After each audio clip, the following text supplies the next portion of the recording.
Hey, Dena here, and welcome to my pretend bakery. So last time we made red velvet cake, and there was a ton of cake and frosting left over. And I wasn't going to use it to make cake pops immediately, but screw it. I'm tired of having this stuff in my freezer. So here's what we will need. Cake, all in crumbs. Cake frosting, obviously. In this case, it's red velvet cake and cream cheese frosting. And red candy melts, chocolate candy melts, and white candy melts just for decoration. Obviously, I have all of the cake crumbs already done, but, well, almost. I reserved a cupcake because, I mean, this is pretty obvious how you would do this, but I'm sure you guys are smart and could have figured it out, but I'm going to show you anyway, just in case. So basically you take your cake layer or cupcake and then you just break it in half. You just break it in half and you just kind of rub the two pieces together. And yeah, that's all you do. Once they get a little too small to do that, you can just kind of break them up in your hands. I'm probably going to regret that I didn't wear gloves. I'm just kind of going through and making sure the pieces are all nice and small. They don't have to be uniform or anything because we're not using them to coat anything. They're actually going to go on the inside. And come to think of it, I might be adding red food coloring to this because I don't know what this is going to look like when I add the icing to it. So yeah, I might end up actually adding some red food coloring to this. But first of all, we're just going to take, well, let's see, maybe half of the frosting for right now and just see how that looks. It's, if I remember, it's been a little while since I made cake pops, but I believe it's more or less a 1-to-1 ratio. I guess we'll find out. I forgot to mention that I also have my electric mixer in case I need it. So you basically want to get this to a point where it's fairly moldable. You don't want it, obviously, you know, too much icing and it's going to be wetter than it needs to be and might not hold its shape, and not enough icing, it's going to be a little dry. Cake pops have been around for a while. They were huge on the internet for a little while. It seems like the internet's kind of forgotten about them, but I think it's a pretty neat concept. It's a pretty cool way to use up leftover cake and cake frosting. That might be enough. And in fact, I don't know, do I want to add food coloring to that? I might still do it. I don't know, we'll see. But I feel like that's enough frosting. Hopefully I didn't add too much. Oh, that is very, maybe I shouldn't have added quite as much frosting in the beginning. And damn it, I'm gonna have so much, look at this. I was hoping to use this up. Look how much is left. Damn it. Well, certainly not gonna add any more frosting. In fact, I might actually need to put this in the fridge and let it firm up. Damn it. Yeah, it's very, very soft. And I don't know that it's necessarily that I use too much icing. It might just be because the icing gets very soft at room temperature and I let it sit out for a bit. So I'm gonna put this in the fridge for a while and then I will be back to continue. All right, so I put this in the fridge for about 20 minutes and it's nice and stiff now. So that should do as far as making it a good consistency for rolling into balls, because that's going to be our next step.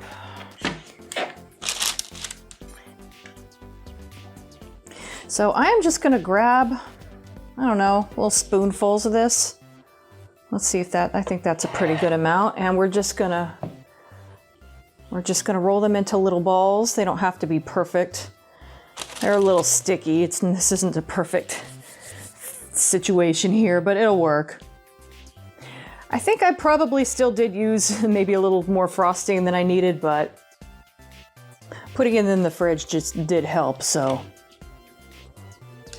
That one's maybe a tad big, but eh. It's not like we're gonna be baking these or anything. They don't have to be perfectly uniform. Okay, so you get the idea. I'm basically gonna roll all of this into balls and I'm gonna put it on.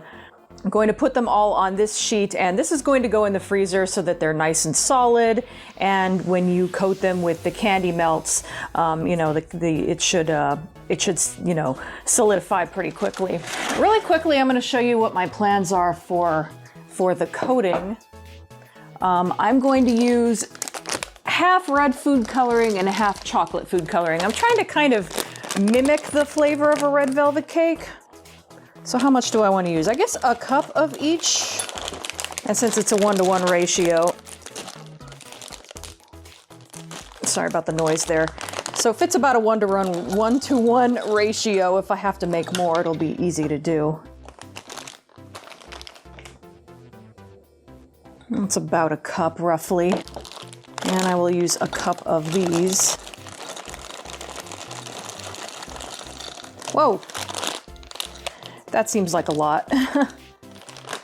Not just because I overfilled that. I wonder if two cups might be more than I need. I don't normally measure these out, to be honest. I just wanted to make sure I had equal parts. Because I wanted to, damn it. You think you have everything all ready to go. I wanted to kind of mimic the flavor and kind of the look of a red velvet cake. I wanted the inside to be reddish, but I wanted it to be lightly chocolate flavored.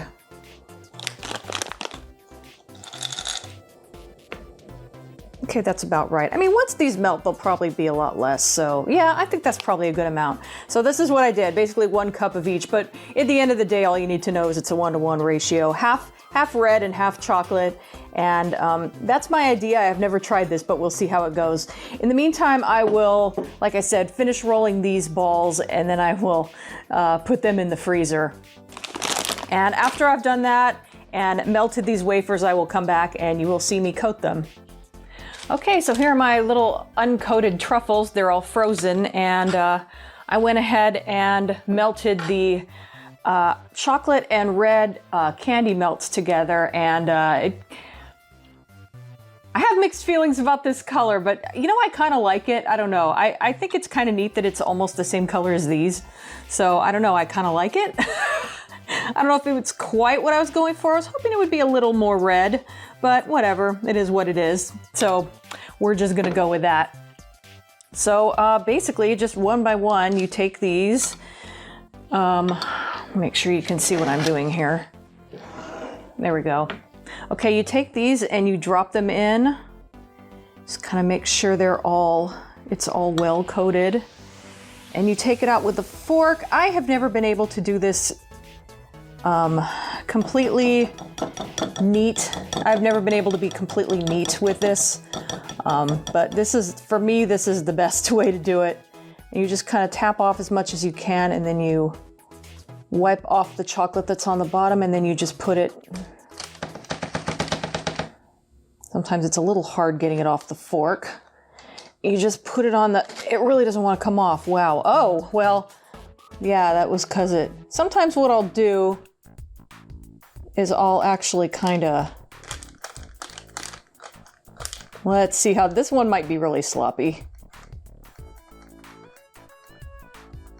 It hardened, what happened was that it hardened a little too fast while it was on the fork. And yeah, wow, that hardened very, very fast.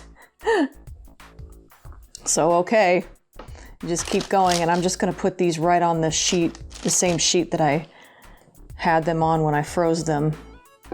So just coat another one. I did not really prepare for this, did I? What was I supposed to do, have multiple forks? Okay, so clean off the fork, and then it's very slippery. I don't know why I'm having so much trouble getting these out. I guess I normally use a bowl. Maybe that's a little neater.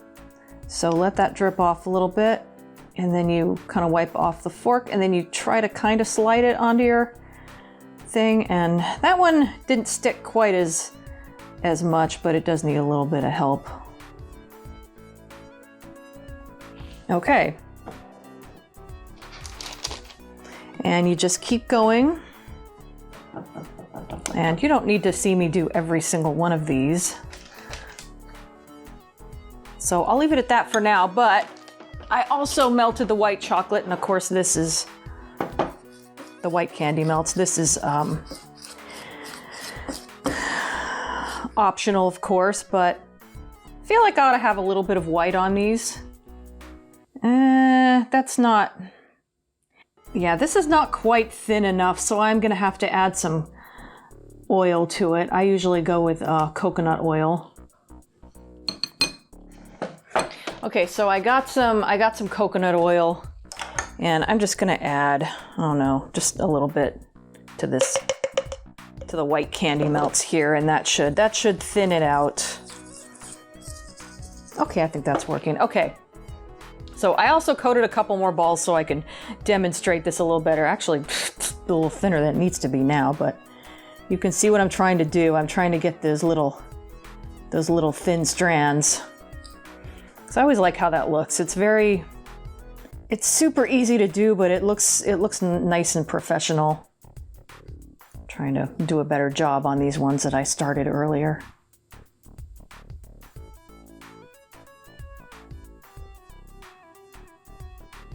Okay, so I'm gonna finish coating these and decorating them, and then I'm gonna stick them in the refrigerator for a little bit, and then once they're all set, I'll show you how the finished product turned out. Okay, so these have been in the fridge for a while, and basically at this point what I do is, as much as I would like for them to be neat, as much as I try to be neat with these, they always end up with little feet on them. And I just, this one's really bad. I just break them off so they look a little better. Sometimes if there's a little bit of exposed filling there, I'll put some more coating chocolate over it, but I'm not going to bother with these. This one I tried to dip when the coating chocolate was starting to cool off a little too much, and so it ended up being all janky and lumpy, and so I didn't even bother. I started putting the white on there, but then I gave up. So yeah, I'm just trying to break off any excess feet or base, whatever you want to call it, and just trying to neaten them up.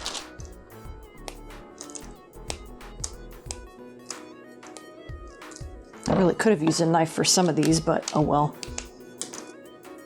And that one's actually not that bad. It does have a foot, but it's a little too thick. I can't really get any more of it off. And I'm just not even gonna bother with that one.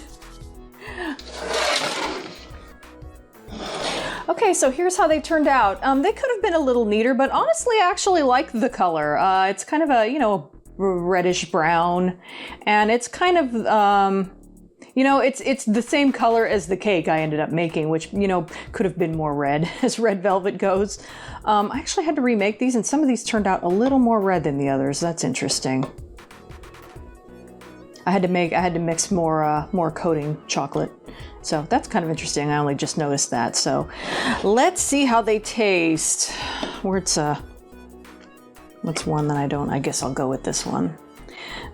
If this messes up my makeup, at least I'm almost done filming.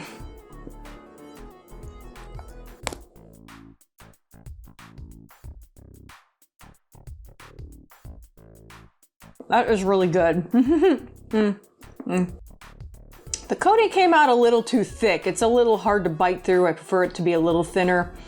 I probably should have added some coconut oil to that to thin it out a little bit, but I was hoping I wouldn't need it to, and I kind of went on blind faith there, and I really shouldn't have, but oh well. They taste really good. It does still taste like a red velvet cake, and they're sweet, but I wouldn't quite say they're overly sweet. I probably could have coated these with like dark chocolate. Sorry, food in my mouth. I probably could have coated these with dark chocolate, to be honest, but I really wanted the look of kind of a reddish brown, brownish red, whatever, color to these. So I was kind of thinking of aesthetics more than flavor there, but honestly, I don't think they're overly sweet. They're pretty good. They're just about right for me. Granted, I have a sweet tooth, so let me know if you end up making these, and I'll see you next time.